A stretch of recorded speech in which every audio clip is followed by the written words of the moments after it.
Hey everybody, everyone. and welcome back to Breathe If You Agree. How are we Hey, what's today? going on? So today we are so honored. What? I just thought I was like, "What's going on?" No one can respond. They're just Oh listening. I yeah, mean, you totally. can speak out loud. You can speak out loud into the ether and scare the people around you. But yes. Anyway, we're back. Good to see me, It's good to isn't see you, it? isn't it? Today we are so honored to welcome a very special guest to Breathe If You Agree. He's always spilling the tea and keeping us updated on what's going on in Hollywood, past and present. You can now catch him in person every other Friday at his Celebrity Grave Tour at Hollywood Forever, which is available to book on Airbnb now. He is a creator, a host, an old Hollywood historian, and a gorgeous human being all around. John Joseph Krukowski, Hi, welcome. can you write my tombstone for me? That was so lovely. I know. If I Oh my ever get gosh. like a lifetime achievement award for something, I want you to give me the intro. The intro? Yeah, Yeah. the intro. Yeah. Yeah. That was very nice. Thank you. It's also Of Julian's course. very animated when he does it too. It's like so like true. Yeah. keeping you on your toes. Yeah, absolutely. Well, thank I'm you. obsessed. Thank you so much for being here. We're so excited to Yes. have you on. Thanks for having me. Julian was the first ever influencer I met, like ever at a party. Like, so Julian, I adore you. And Nick, you were like one of the I first love you. influencers I ever followed on TikTok during the Oh my God. pandemic. Oh my God. Yeah. Unfortunately, I need to start posting more. I need to I put know. on your grid. Come back. You I need gotta to come back. Yeah, come back. It was the Breakfast Club party, right, John? Yeah. That Yeah. was like the first. I had like my first meeting with my TikTok manager that day, and I was like, I want to be the Ryan Seacrest of TikTok. And they were like, do you want to come to the Breakfast Club? And I was like, great. And I thought I was like going to come host, and it was just like I was so thrown off. I was like not knowing what to expect, and everyone was like running up and down, like trying to like meet influencers, and you were just at the bar by yourself. And I was like, I'm gonna go say hi because I don't feel like running up and down the stairs to meet influencers. So Yeah. Oh, I remember. So sweet. Yes. I like running into John at literally events, and luckily it's happening more frequently, which brings me such joy because you are just such a comfort and light in the room always. So oh my God, same. I love you. Thank I'm you. so honored for you to be here. And I'm so excited to talk to you because I feel like we always get into it, but then obviously like at these events, you know, things happen, or like things start happening, and then the conversation gets interrupted. But let's start off from the top. But tell us how you got, you know, your interest in entertainment and old Hollywood, and then what drove you to start posting online, and just your story.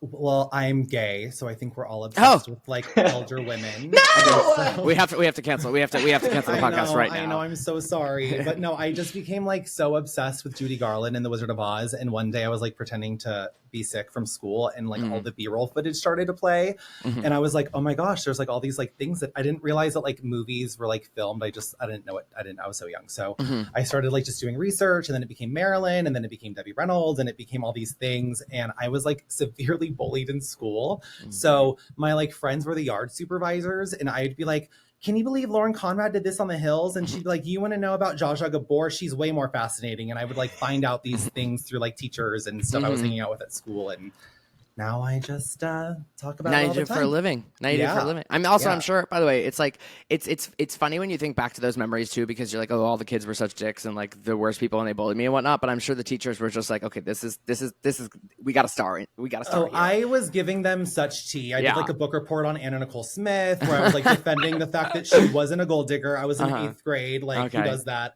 But yeah, they were always getting the tea. I'm sure I was like their least favorite student academically because I was failing all my classes, but I spilled all my tea. I just wanted to be a Disney star. So I was like, I'm not going to, why go to school? No. Right. Yeah, exactly. I didn't become a Disney star, so I should have probably. Yeah, but also like all those facts, all those things that you know now, like hello, we've arrived. We've arrived. For the pandemic. Yeah. Is that when that all began for you? Was it just like, okay, I'm going to actually like make this into a social media has opened the doors, yada, yada, yada. Like how did that start? I out of high school, I got a record deal, and it was like a really pathetic record deal. It's nothing exciting, but I like, after that, it kind of like fell through. And then I started like singing. And then I was like in a children's cartoon right before the pandemic started that AJ from the Backstreet Boys was in. And it was, I was expecting it to be a big thing. And then it ended up not being because the pandemic hit. And so the day before I was going to go sign up for college classes to become a coroner, my friend's daughter, I have a lot of older friends, which shouldn't surprise anyone, but her daughter was an LA coroner and was telling me how much fun she had like connecting the dots of the crime scenes. And I was like, that's fascinating. And then she also said doing it in LA, you're always dealing with like the celebrity things that are going on. So I was like, oh my God, well, I would never tell anyone, but like, I'm curious to have the tea. And so the day before I signed up for classes, I promised myself that I would upload 2 more videos. And one was about Debbie Reynolds and the other one was about Leah Michelle. And they both went super viral. And I made a business plan that night. And 5 days later, I had 100,000 followers. Oh. And it's crazy now. Yeah. Okay, hold on. Let's so much rewind really quickly. Yeah. First of all, I didn't know you were a singer. Yeah. I don't talk about it. I'm not a singer. You know, when you're like at like a TV show taping and they're like, who's a singer? And I never raise my hand, but I did like this. I performed at the Staples Center. I opened up for Wilson Phillips. I was like doing the thing. And but then, you're not, what are you talking about? Yeah, what do you mean you're not a singer? And you're like, you performed at the Staples Center. And also, by the way, you're like, yeah, it was a record deal, but it like wasn't a great one. I'm like, it's a record deal. It's a record deal. Right. I was just like, I thought I was going to be like the next Meghan Trainor or something. And then the pandemic hit and I just like, my mom started getting sick and I just wasn't into it anymore. And then like, I got more passionate about talking about the stars. Like even when I had like my record deal, I was like, I want to be like a singer that has like a reality show and a talk show. I always just wanted to be like in everything because I just think it's good to have your, fires going. So that was always my plan. So then when I decided I didn't really want to sing anymore, I was like, okay, I'll just do this instead. Yeah, and also the singer to coroner pipeline, of course. Right. The famous singer to coroner. I know. I also love there that Julian's like, wait, that's crazy you said all of that. You're a singer? My first was like, tell me. Oh my God, not the hair. My first thing was coroner. I was like, please. Singing came first. Yeah. Right. Just during the pandemic, my friend who was a coroner was telling me these crazy stories. Like even how she found out she had like the coronavirus was crazy. She was on a crime scene and couldn't smell anything. And so she was like, I guess his body had been in like the car for a few days. And so when they opened the window, like everything kind of like things were bad. Lots. And so when she turned her head, all of the firefighters and cops were throwing up and she wasn't. And so she was like, what's going on? And they were like, you need to go to get checked for COVID. And so she was positive. And I was just like, wait, I don't know why. These are such fascinating stories. And then I would have fascinating stories. Yeah. Right. We're sitting here with our jaws on the floor. Wait, is the job of a coroner is to like investigation? I'm gonna be real. I did not even get that far in my research because Debbie Reynolds went viral, and I said, "You said cancel the classes." I said, "I'll talk about dead people instead of having to like work with them." That's so scary. You're like, I didn't take the classes, so how would I know? No, I didn't. Even, but I honestly, I don't even know what a coroner does. I know that they show up to the crime scene and kind of like put together the pieces of how they possibly died. I'm just fascinated by that only because like when like Naya Rivera passed away or whatever, you're always just curious to know how these things went down. And I just wanted to be the person that like was on the inside doing it. I think coroners just know a lot about like possible situations of how people ended up in the situation that they are, which is dead. Okay, fascinating. That is so crazy. Yeah. That is so nuts. I'm also I also like to imagine like what your life as a coroner would have been like. No, I know. But you would have had like a gay coroner. I was also like over 300 pounds. So I was like, it would have been, the story would have been great. It would have been so good. Now I don't even think I could like lift up a body. I have like, I'm sure I have like bone density from the Ozempic. I can't even like, just, everything's crazy. I'm like, I would not last a day. Also, a last question about coroner, just because I'm fascinated. Is that like before you had like decided on these classes and whatnot, like I feel like one of the things that I would need to sit down with myself would be like, what is my how do I think I would be around dead bodies or like bodies or like smells and what stuff like that? Was that something that you had like thought through and you were like, I actually think that I could be good at this? So like, I know that's a really weird question. No, it's a very good question. So some backstory. I like grew up taking care of my grandparents. So like my mom kind of took them in, and so me and my brothers like helped her as they died, and so I had to see them be dead and also like as they died, and then like my brother's girlfriend tragically had passed away and I had to see her body, so I had a lot of loss in my life, and I'm just a little bit more comfortable with it because I think there's more like beauty in loss than there is like, I don't know, like weirdness. Like I think it's really cool. Like I don't know if you know who Marie Osmond is, but like she actually helps do all of the makeup and hair for all of her dead relatives because like she wants to make sure they look their best. And I just was never going to like makeup artist or styling, so I was not going to be the person that does that to the body. So I'm nosy, so I felt like coroner was a better option. Coroner, yeah. I mean, yeah, absolutely. Yeah, that's an incredible story. I guess I need to do more research myself. Weird, it's really weird because I was gonna quit this year. Like I just was kind of like not sure. Things were just like I was in the red, and you know, like as an influencer, you kind of have to like keep like creating content and like figuring out like your next move. And so things weren't going well for me, and I was gonna quit. And the day before I decided to quit, I like got on my knees and I was like, okay, you're like, you have one more day, and if not, you're gonna become a coroner. Okay, and then I got a manager the next day, and everything. It was just the weirdest thing. So I always go back to the fact that I'm truly meant to be doing what I'm doing. Like, even when I was singing, things would always fall through the cracks or whatever. And I'm like, okay, I'm gonna stick to this. Yeah. It also just sounds like anytime there's like a moment where you're like, okay, I need to switch up my life, or you need something, like you need it to come back, just like say out loud, like, tomorrow's the day I sign up for the classes again, and then it'll just happen again. Right, exactly. I know, I'm just gonna start gaslighting myself. Yeah. And John, though, like your content and old Hollywood history is like a field that is tapped into, but you are like the youngest online and like the face of old Hollywood, like for our generation right now, like when you search it online. And I know that has led to recently some, you know, trouble and cancellation in the old Hollywood community. Oh my goodness. So I know the story, but Nick does. So I'm going to be so for real and like be so transparent and say that when I first started creating content, everyone told me to stop creating content about old Hollywood because they were like, how can I monetize that? Like everyone's either dead or like, what are you going to be doing? Like selling Depends? Like, and I was like, yeah, like I will be Lisa Rinna. Like I'm in on the joke, you know? So as I like figured out like in June, like when I was figuring out if I wanted to quit or not, I was like, I am going to like either dedicate my life to old Hollywood or like not do this at all. Cause I was doing like modern day pop culture too. So in the midst of doing all this, I started to go live on TikTok, and these lives started to do really well. And it was like the only thing going for me at the time because the algorithm was so bad on TikTok. And I was like at a graveyard every like other day giving these tours. Like it started organically. I started doing grave tours online in 2020. So I kind of just thought it was like an organic little thing for me to do. And so a few days later, I'm like at the cemetery, and I like start noticing that like people are like driving near me and like creeping up on me. And I've been walking that cemetery for like 10 years. So like this has never happened to me. And I was like, okay, well, maybe it's because I have like, you know, maybe people are just on, there was like 500 people at a time in that live sometimes. So like maybe there's just like people that are finding me like whatever. Yeah.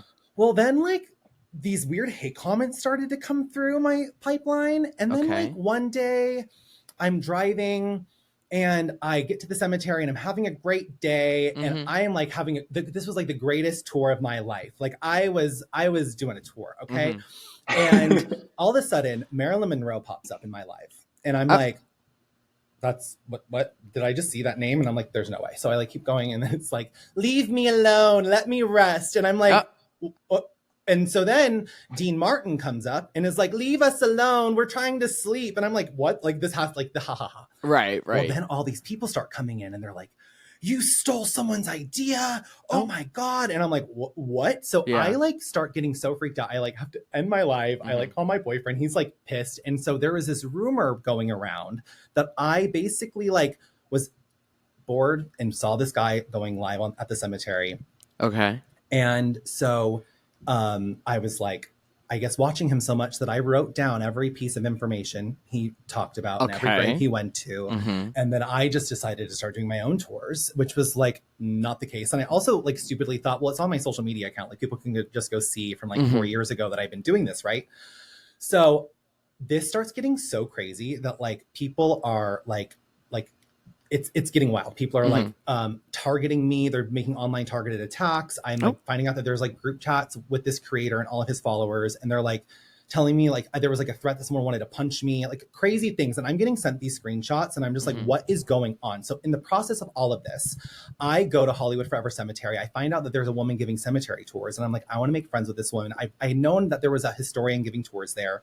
And I go to her tour, I paid for the first one, and then the next one I went to, I filmed all of her social media for her, and I gave her like 4 videos, edited them together, gave it to her, And about a week later, Airbnb found me and was like, we would love to give you an opportunity to like meet your followers in person. And they were like, we want to do it Hollywood Forever. And I'm like, oh my God, this is such a dream come true.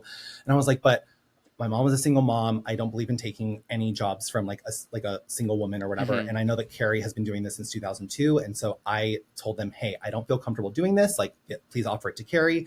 And so I was like, I'll do it at Westwood. I know Marilyn Monroe's there. Like there's multiple cemeteries in town. There's room at the table for everyone. And I had already made like friends with this woman. So I wanted there to be like, I don't know, like I didn't want her to feel threatened after that experience with that other creator. So they basically tell me that like, she offers a few tours there. I can only offer one. There's like a non-compete. So she wouldn't be able to offer any of her other tours there. And all this stuff is going down. And I was like, okay, fine. So they basically tell me like, your job is just to get people to Hollywood Forever. You can then promote her tour. And I then made it even better where I was like, I'll make sure that there's exclusive graves that I don't go to. Everything will like make sure that if you come back, you have a reason to come back to see the cemetery again in a different way.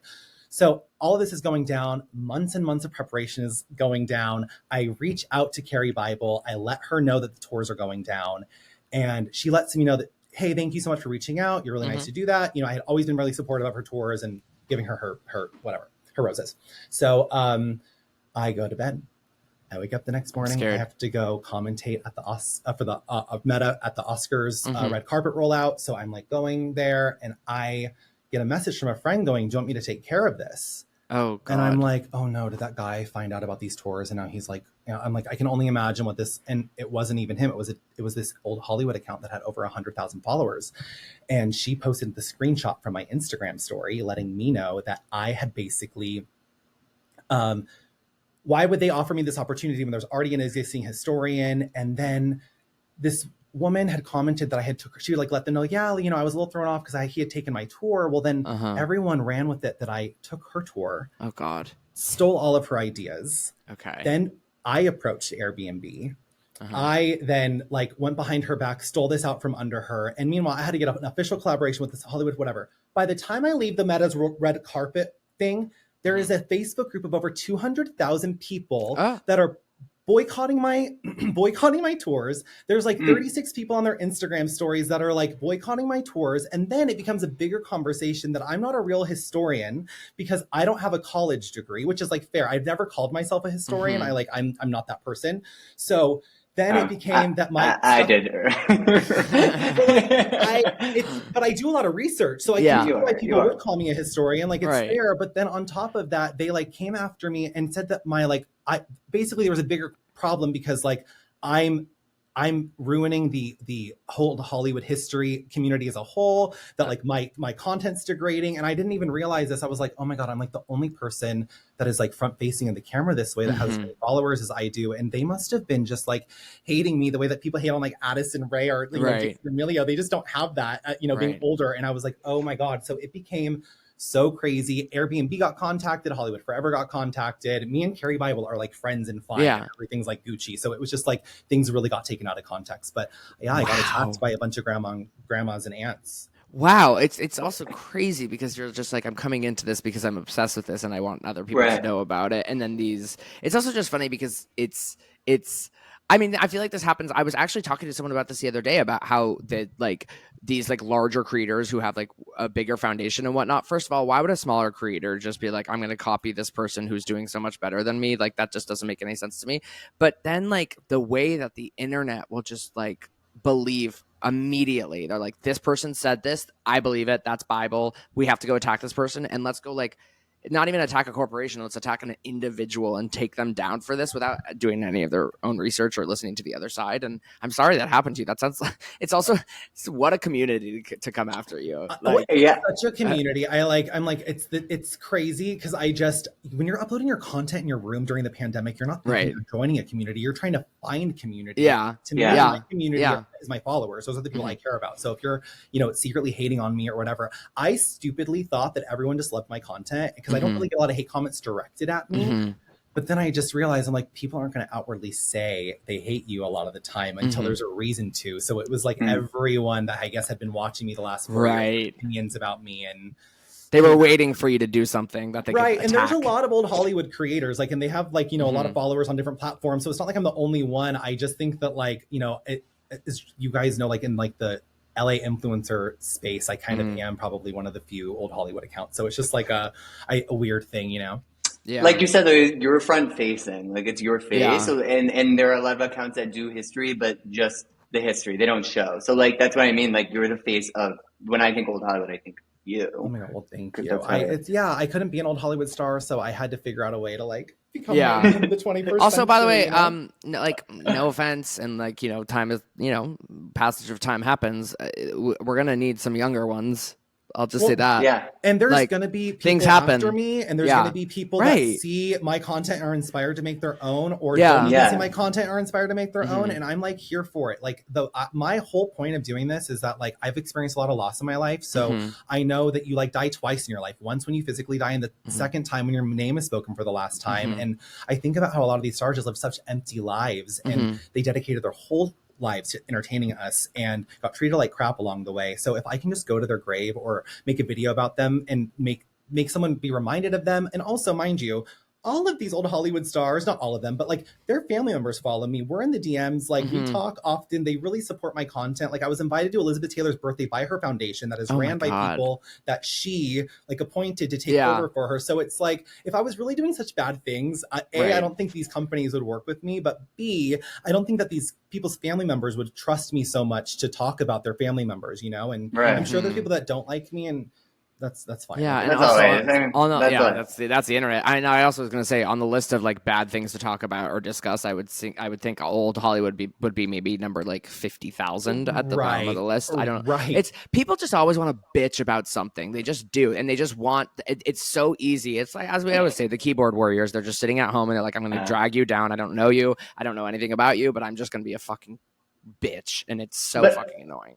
I do feel like on the other end though too, it is cool though that they're protecting, you know what I'm saying? Like obviously not what they're doing, but like that this community loves it so much that they don't want it to. Here's the thing, I see where they're coming from. Like I totally understand. Like I'm dyslexic, so I sometimes can get numbers wrong or names pronounced wrong, or sometimes maybe my facts are 97% right. I always acknowledge when I screw up a fact, but these people were in libraries learning about these people for years before the internet ever existed. And so it's probably annoying that they're like, crap, had I been around, you know, when social media was, you know, first coming up, I probably would have that same opportunity. I so understand that. And I've also done such a good job of trying to make sure that they have like an opportunity to like promote their things on my page and stuff. But I think that eventually it's like, people you can't please everyone. You just can't. You can't. No, it's just not. It's not possible. Yeah, I'm done pleasing. I'm done. And you're like, I'll give you a reason to cancel me. Right. Really. So, can we ask you what is one starlet or star or like event or occurrence that is something really exciting, or like just like a backstory of somebody that you think people don't know about that they would be really interested in, like something that you love in old Hollywood that's like iconic that some people might love to learn. So it's funny that you asked me this because it recently changed. I always like to remind people that Debbie Reynolds is the grandma in Halloween Town, but was like involved in one of Hollywood's biggest scandals when her husband left her for her best friend, who was also Elizabeth Taylor, like was a major actress at the time. So like that's like a fun little tidbit. But if you've ever been to the Chinese theater in Hollywood and seen the handprints and footprints, there was a silent film star that was touring the grounds before it opened, and her name was Norma Talmadge. She was like the biggest silent film star of, I think, 1923. And she was touring the grounds with Douglas Fairbanks and Mary Pickford, who were like America's first it couple. And when they walked outside, Norma Talmadge overstepped and stepped into wet cement, and her high heels went into the wet concrete. And Sid Grauman, who owned the theater, was like, I'm not even mad at you. This is genius. Like, I'm going to make every star come here and do this. So now when you're there, like that was all done by accident. And she's actually the only person there that has two footprints, because they have the original ones and the one she did from the night she was invited back for opening night. So just a little accident became like a Hollywood thing that's gone on for over, I think, like 100 years now. Yeah. I love that. That's so cool. See, these are just things that like we would absolutely never know about, like at all. It's interesting. It's like even like if you like fettuccine Alfredo, like that was literally brought to America by silent film stars. And so it's just, there's my cat, Xena the Water Princess, living up to her name. But yeah, no. So it's interesting. There's so many historical facts that are in our day-to-day life that are brought on by these old Hollywood icons, and it's just because they were the first of their kind. You know, like the film industry has only been over a little bit over 100 years. Like a lot of these studios are just hit their 100th anniversaries. Right. Yeah. Right. Okay, so because Debbie Reynolds was like your first Yeah, she's my video, queen. and I know a little bit about it, but will you talk about that between Elizabeth Taylor and Debbie Reynolds? Yes. So Debbie Reynolds is the grandma in Halloween Town, and Right. she was going to school in the MGM lot and made really good friends with Elizabeth Taylor. And Elizabeth Taylor was like the star. Like I really do think that if Marilyn Monroe would have lived long enough, I don't think she would have been. I think she would have still been as iconic. Don't get me wrong. I don't want anyone coming after me. I think Marilyn Monroe is the icon, but I just think that like Elizabeth probably would have surpassed her with fame no matter what, because I just think Elizabeth was that girl. So you can only imagine that Elizabeth Taylor, when she got married to her husband, invited Debbie Reynolds and her husband to be the maid of honor and best man at that wedding. Yeah. So there's a Jewish tradition that says not to name any baby after a living person or that person will die. So when Debbie Reynolds and Eddie Fisher had their son, they named him Todd Fisher after Mike Todd, a famous film producer who was married to Elizabeth Taylor. And one morning he decided he was going to go to New York for work, and he was leaving to go on his private jet named the Liz, which was named after Elizabeth, of course. And when he got on the airplane, it crashed. And so Elizabeth Taylor, of course, was a mess. Debbie Reynolds and Eddie Fisher rushed over to Elizabeth Taylor's house. And Debbie said that when the doctor informed her that Mike Todd had passed away, the screams were so horrifying that she decided to take her children back home with her and her children, because Debbie had just had her baby boy. And of course, Carrie Fisher was like maybe like 1 or 2 years old. So he stayed because this was the 1950s and you're not thinking anything can go wrong. And Carrie Fisher says that he stood by her side, slowly working his way to her front. And they, of course, started like sleeping together. And eventually Debbie, like, he just never came home. And Debbie was like super religious, refused to divorce him. And so she thought he'd come home. He never did. They eventually did divorce. And he, like, I think the day their divorce finalized, they got married in Las Vegas. And so horrible for Debbie, but she became a huge star because of it. And years later, they were on cruises and ran into each other and had to make up on the cruise. And it was like the most wild thing ever. And the drama. It's juicy. It's the original Angelina Jolie. And I was going to say, you can always place it back. So, you know? You were crying on my shoulder. Yes, exactly. All I could do was hold her. Billie Eilish learned. Yes. She's singing that song about Debbie Reynolds. Right. Exactly. Literally. No, history does repeat itself, especially in Hollywood. Look, 100%. There's always going to be juicy drama. I just feel like, I don't know, there's something a little more like alluring to it. I mean, like, obviously anyone who's experienced any trauma or pain in throughout history, like that makes me sad. I'm sorry that happened. But I mean more so like, I don't know, something about like old Hollywood, like glitz and glam, like no social media, no paparazzi vibes, like that's the real tea. And I'm the first person to get mad at someone and be like, stop exploiting that true crime story. And then I make a video about the Black Dahlia. And I'm like, okay, well, I'm kind of the problem too, because but it is so much more glamorous when you talk about it from that time. Like I understand, you know, I'm like, it's so much more juicy, like everything. I feel like that story, that Debbie and Elizabeth, that'll be like Ryan Murphy. Like, where is that? Where is that? I wanted to work directly with Ryan Murphy for so many seasons of Feud. I have so many ideas for him. Like, employ me, please. Like, I will. Don't even pay me. Just like let me give you the ideas. Right. Isn't that book The 7 Dresses of Evelyn Hugo? Is that based? That's like it's not loosely directly. Based it's on loosely her. based off. I think Lana Turner. Lana Turner was married a lot of times as well. So I think it's about a few different icons from that time. Yeah, I just think Gomez is going to play her, I guess, allegedly. I don't know if that's true, but I thought I saw the other day. I saw like Ana de Armas or some, or maybe she said needs she to redeem wanted herself to. for that Marilyn movie. Oh right, Marilyn. Talk about Marilyn. Yes. Wait, so Marilyn is like you're saying Elizabeth Taylor would pass, but Marilyn Monroe is that's your girl. Oh, that's my girl. I'm executive producing her 100th birthday next year. Like she is my everything. Like her and Debbie and Judy are just like my top 3. But Marilyn is everything. She's a Gemini. I also have such a soft spot for any woman that's like been like abused by a man or like treated like shit. So I just like, she's just my number. Her and Judy, I think, are just and Debbie. You think about it, she had a horrible husband. So there's definitely a reason for my content. Right. And sorry. Go ahead. No, go ahead. I was just gonna say, were you happy with Renee's portrayal of Judy? I did. You know, I'm going to give you guys an exclusive that's like going to probably underwhelm you guys, but everyone in the old Hollywood community really likes to sugarcoat Judy's life and talk about her and be like, no, like she wasn't an alcoholic or she wasn't. And I'm not like saying, I'm not going to say anyone was an alcoholic or anyone was a drug addict. Like I didn't know Judy, so I can't say that, but she obviously had substance abuse issues and who can blame her? Like they put her on those drugs, the studios did. So that being said, I just think that like there was also a lot of like trauma that happened in her life that everyone now all of a sudden wants to not talk about, and everyone wants to only talk about the good. But I think that in order to talk about the good, you also need to talk about the bad. So for sure. I thought Renee was great. I thought she deserved her Oscar. And I think that more movies need to be made like that. Cause I do think that movies are boring if they're only talking about the highlights. Like I think that people need to know, like knowing what happened to Judy makes me love her more. And I think that people need to get out of their mind. I think they think the opposite. Like if something happened to Judy that wasn't maybe like the best thing or the best decision, like we're going to hate her for it. And I think that no, it only makes her more human. I think the reason that we're also fascinated by this time is because there wasn't any social media, like you said. And also the studios controlled everything down to what was being released, press, like interviews. They would like, there was none of this was coming straight from the star's mouth. So when something did go wrong, it was that much more exciting.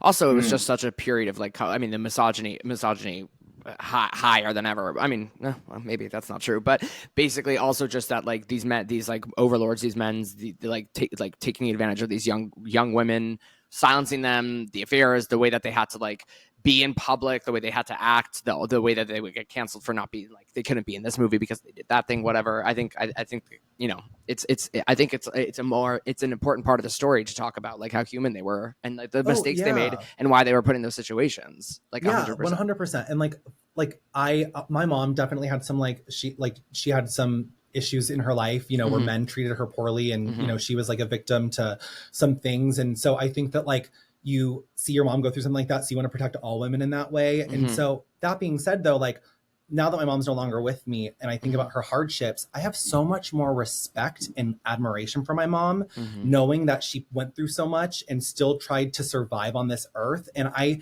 look at Judy and Marilyn the same way. I'm like, you guys, and any of those stars, like Florence Lawrence is the world's first movie star, and she was fired from the Biograph Film Company because she became too popular. And at the time, they wanted you to remain anonymous, so you had no rights over your life. So when she became so known as the Biograph girl, they fired her. Like, so she, it's just crazy to just see that like women were always neglected even when they were killing it, you know? And so, yeah. Yeah.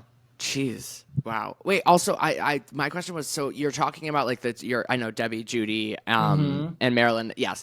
Are there any, I guess through, I wanted to speak a little bit more about the grave tours and whatnot. Are there any, I guess like obviously old Hollywood, but like lesser known, I don't know, a woman, whoever, just like a story of a person from like one of those graveyards, like I don't know, a lesser known name who's like a fascinating figure to you. Yeah, I think like Norma Talmadge is definitely one of those people. Like I had mentioned earlier, I'm trying to think of someone else that really fascinates me that's at like Hollywood Forever or I go to so many cemeteries. It's so interesting. I mean, I recently went to Drew Barrymore's family's grave because like has family roots in entertainment dating back to 400 years ago. Like people forget that like they were like acting in London on like in plays before they were in the movie industry. So I went to their grave and that was fascinating. I do think that like maybe something that's not as known that like really does fascinate me is that Judy Garland wasn't laid to rest in LA originally. A lot of people associate Hollywood Forever with her, but she only got moved to Hollywood Forever in 2017.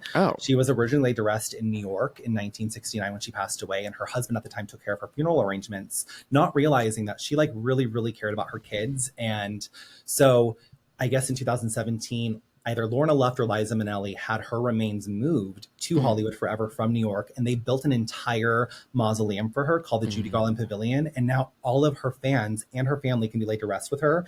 And these gays have like outdone themselves. They have decorated their cremation niches with like Alphaba dolls and Judy Garland dolls. Like there's this gay couple that's one of them's dead, and he has like these flowers of like the poppies, and it says, "Let these poppies sing you to sleep, my love, until we meet again." And like anytime I'm at that grave, I'm just like, oh my god, it's just so sweet and stuff. Beautiful. So yeah, definitely just there's so many things that happen at like a cemetery that I think are just fascinating with the bigger stars that you just aren't even thinking of. Like that's so interesting.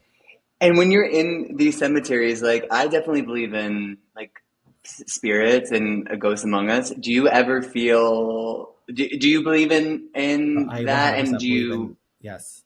feel them Yes. around. Oh my God. in those I moments. almost shit my pants in the cemetery. I was at Forest Lawn Glendale, and I was in this area where like Walt Disney's at, and I decided that I wanted to go inside of this like indoor area. And Dorothy Dandridge is in there. She was considered like the Black Marilyn Monroe, and a few other icons are in there. And so I'm in this area, and I am the only person there. And a lot of the times, because these people forget that like I'm probably the only people visiting some of these people's graves because their families don't live here anymore or whatever. Right. So like it's been years and years and years since anyone's visited. So a lot of the time I'm alone, and I'm in front of Dorothy Dandridge's grave, and I start hearing these doors slam. Like I'm talking like crazy. Like I was gonna Karen out on someone. I was like going to turn the thing, and I look, and no one was there. The doors were wide open, and kids were like, I'm talking so far down the street that they would have to be like shapeshifters. Like I don't even know. And I was like, oh my God. And the funniest part, I was like, should I take a photo? And as I was pulling my phone out, they like started rattling. That's when the doors rattled. So I was like, so I didn't take a photo. And Wow. so things like that happen. I can definitely like, I'm not claiming to be like a medium or anything, but like I'm at these graves a lot, and I get vibes. Like I do. Like I like Rudolph Valentino's grave. He's a silent film star that tragically passed away. He was like the first like heartthrob of his time, and like the first Latin lover, even though he wasn't Latin. And he died like very young, and he was put into a temporary grave by his friend. And I think like 9 months later, she died too. So he's like in this temporary grave that like he never planned on being in. She's in this grave that I don't even think she probably ever planned on being in. And so when I didn't know this story, I had been going there from like 2015 to up until literally last year. And I ended up finding out about the temporary grave, and I was like, oh my God, I wonder if the vibes I'm getting is because like they're mad that they're not here. And so I went back with a medium, and I didn't say anything. And she was like, I'm getting the understanding that they're very unhappy that they're here. They don't want to be here. And I was like, shut up. So I told my story. And so like things like that happen. Yeah.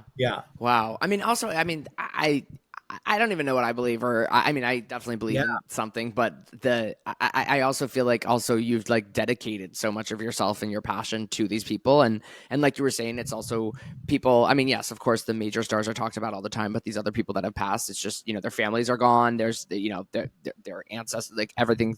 It's just, you're like kind of keeping them alive. And I'm sure there's some sort of connection there. I mean, absolutely. Or like communication, Yeah, it's been weird. I got into a little bit of heat. So a lot of people don't like my content surrounding Judy just because I am willing to kind of talk about it and the not so pretty parts of her life. And even with like any of these stars, it's not that I'm trying to like knock them off the pedestal, but in a way I am, only because I want people to be reminded that they're like people, and they right. So I had gotten into a little bit of some online drama with another account when I made a Judy Garland video, which is like so hilarious. And that night I went to bed, and I wake up in my dream, and I'm in this like old like living room, like with like a fireplace, and I'm dressed in like my common clothes. And I look over, and Judy Garland is there with like all of these gay men in these like 1950s tuxedos. And she's wearing like this very iconic red outfit of hers. And I'm like, oh my God. So I walk up to her, and I was like, Judy, I was like, I was like, I just want to let you know, like, I love you. I was like, I'm such a big fan of you. And she goes, oh, John, we know who you are. Oh. And she was like, I just want to tell you, me and my friends talk about you all the time. We get a big kick out of you. And she was like, thank you for talking about us. And so I was just like, oh my gosh. And I was just like, I'm so sorry. I was like, I talk about some of the not so good parts of your life, and people get mad at me. And she goes, they're mad at you because you have something that they don't. And you got it, kid. Like she was saying all these things to me. So I was like, oh my gosh. Well, we hold hands, and we like all of a sudden are at her grave at Hollywood Forever Cemetery. And she was like, thank you so much for bringing people to my grave on your tours. She goes, thank you for like remembering me. And we literally like, I don't even smoke joints. We had a joint and a bottle of vodka, and we were just drinking it, walking through the cemetery, talking and having like the greatest night of my life. And when I woke up, I was like, that was the craziest dream. And everyone I've been telling that story has been like, no, that was Judy. And I'm like, I think it was. I think it was. So cancel me over that. Yeah. Wait, no, I fully believe in that. I believe in that too, because also like I don't think I've ever had a dream. Like, I mean, I don't think I've ever had a dream. I have dreams all the time, but I mean more so like that is something. None of them ever make any sense. Like they're always just like that one sounds like an actual like that's like a movie scene, and it was wild. It was that's like wild. a full ass conversation. Yeah, it that's was incredible. Crazy. Yeah, that's yeah. awesome. The only time I've ever experienced anything like that is when like when my mom passed away, and I had like a few dreams about her. They were like so vivid that you're like, okay, like I can tell that wasn't a dream. Like I've dreamed about my mom since then. I'm like, okay, that was a dream, but like sometimes it feels like a visitation. But I think I was just in denial because like who wants to be the crazy person being like, I saw Judy Garland. No, I love. But yeah.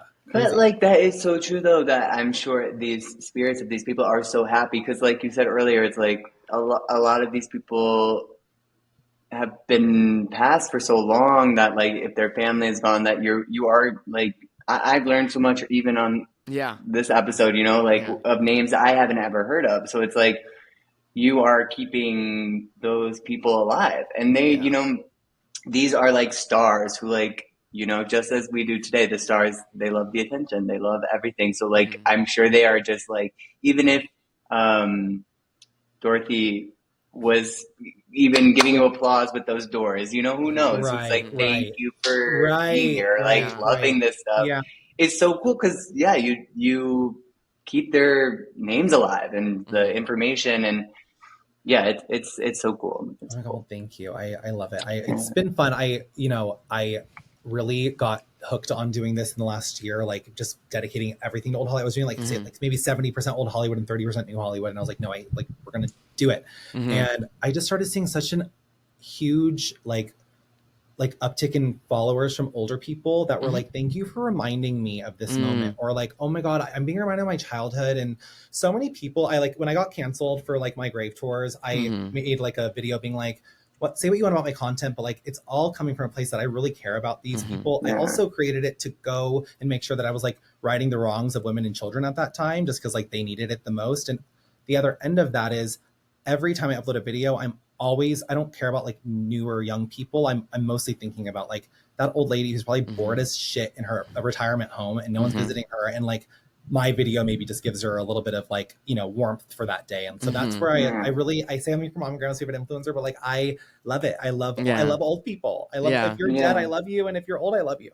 Yeah. Oh, that's so sweet. No, and also like, it's like you're saying, I mean, also just, I don't know, generation versus generation, like younger people, there's so much that we can do and there's so much that we can consume. And obviously we do have I think a consumption issue, but also just like distract ourselves with so many other things. But it's so right. I think when, you know, I think one of the sadder things about the elderly is like all the people around them begin to pass and they spend less time with their families or their families are busy, they're whatever. It's nice to know that like your heart is like allowing you to provide them with, I don't know, relationships, history, friendship, something to watch, something to make their day better. When I first started, I would do an old Hollywood video a day and a new Hollywood video a day. And it was like in the pandemic and I'd see comments being like, oh my God, my grandma is like, you taught me about Debbie and now I'm sitting with my grandma and you made a video about, Angelina Jolie and Brad Pitt. And like, it's cool that we're like bridging that gap. And so that's where it really started from. But yeah, it's fun. I do like seeing them be like, oh my God, I forgot about this. Or, and that's just always so interesting to me. But also it's like people, I don't know if you remember this when you were like in high school